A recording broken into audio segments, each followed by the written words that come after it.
Hey CW Haircare family, it's Dominique Wilson again, and today I just want to come express to you all the importance of limiting the usage of heat.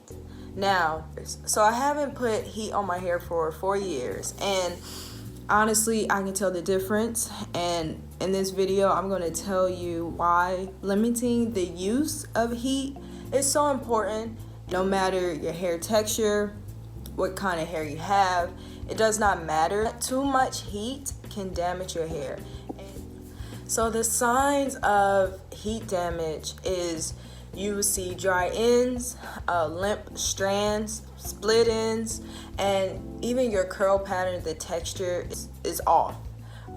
That's how you know you have heat damage. And it is a terrifying thing. Some severe cases, putting too much heat on your hair can singe your hair, but can also cause alopecia, which that's where your hair just stops growing and you start having bald spots, etc., etc. It's really, even with heat damage, it's rumor out there that you just have to find the right products to revert that heat damage. No, there's no such products out there in the world that can help reverse the heat damage to get your curl texture, your curl pattern back to what it was. The only way to get rid of heat damage is by cutting your hair. So if you're trying to grow your hair, you want your hair to be longer and stronger, you need to limit the use of heat. Rock more protective hairstyles. That's really cute, but Afro textured hair responds to heat differently because it is the most fragile. And according to Fahey, and I'm going to read this right off my notes so I can give you word for word, but he states that the texture can be very fine, wilts, the density is quite coarse and thick. She explains, the texture is actually the diameter of the curl strands. It is susceptible to damage when placing undue stress on the curl like a heat styling tool. Basically, Afro texture hair is really sensitive, really fragile. It takes almost nothing for it to have breakage, split ends. With Afro texture hair, you have to be very, very careful on how you just handle it. So limiting the use of heat, or really no heat. Again, whatever hair texture you have, please limit the use of heat. Third, scalp infections. So basically the process of perming your hair, your scalp is open and it's very vulnerable. So not only is your hair, your scalp, receiving whatever chemicals you put on your scalp, but it's also seeping into your body.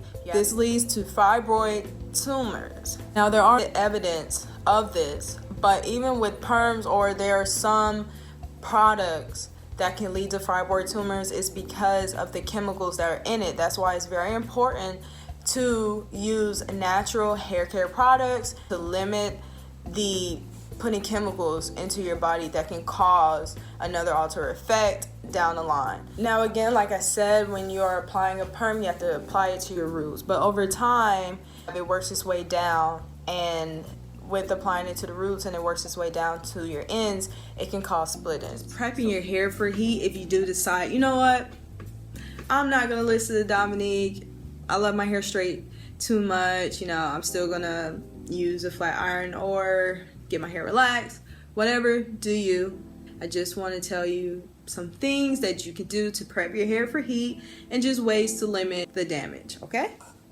Blow dryers can lead to heat damage. Just don't put your blow dryer on high heat. You should just use your blow dryer on like the airflow on high, but the heat on a medium if you have that type of blow dryer, or use a diffuser. It's suggested to use a diffuser because it's less damaging to your hair and it won't be on high heat. So now with prepping your hair for heat, you want to use oils that are rich in omega-6 and vitamin E. So this helps with nourishment and repair your hair. These are very ideal. So some oils that you can use is jojoba oil, grapeseed oil, coconut oil. So these are all great ways to protect and prevent damage. But again, it's your choice. If you just want one oil, definitely use jojoba oil, grapeseed oil, or coconut oil. Another blow dryer that you can use is a stand-up blow dryer, because the heat damage is, it's less of a risk because it's not directly on your hair, and the heat setting is just easy to adjust. There are some, styling ways that you can use to actually increase the effectiveness of certain treatment, like a hot oil treatment or deep conditioning, and that is a steam treatment. Steam treatment can add moisture and curl pattern to your hair without wear or tear.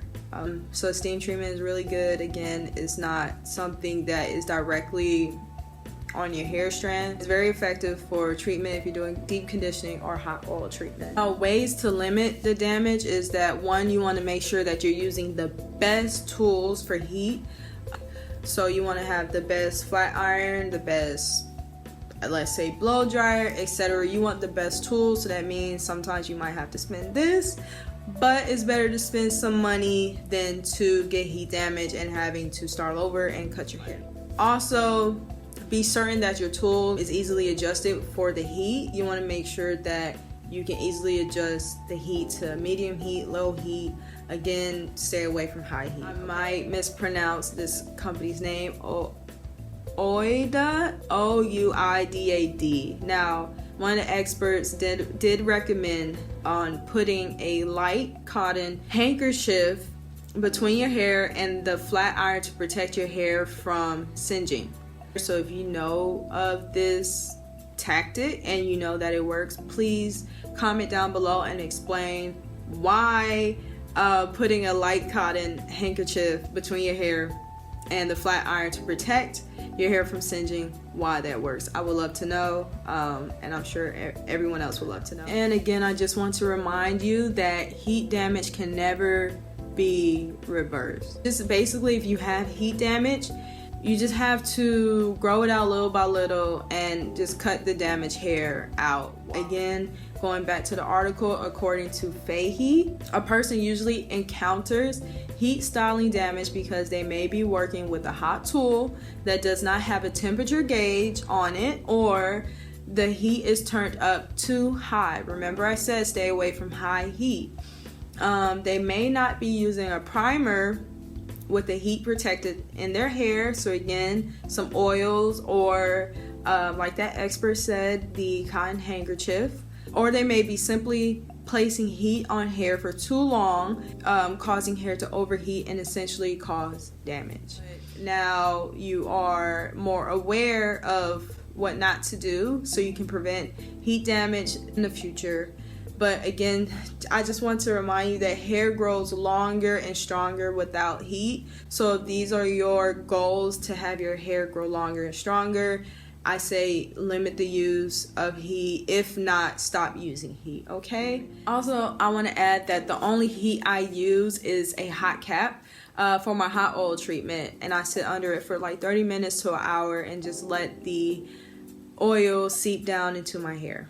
I know you guys didn't get to see me do the drawing. I'm so sorry, but our winners today are Sha, Ghostin, and Miss Laura J. Congratulations, and send us an email at info@cwhaircare.com with the one product that you would like to try out on us. Congratulations again.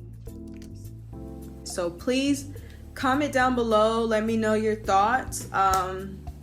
Let me know if you've experienced heat damage before, and if so, what did you do to get rid of it? Or just like, what are you doing now that helps you to not have heat damage if you style your hair a lot with heat? Okay, so thanks for joining, you all. We'll see you next Saturday. Bye.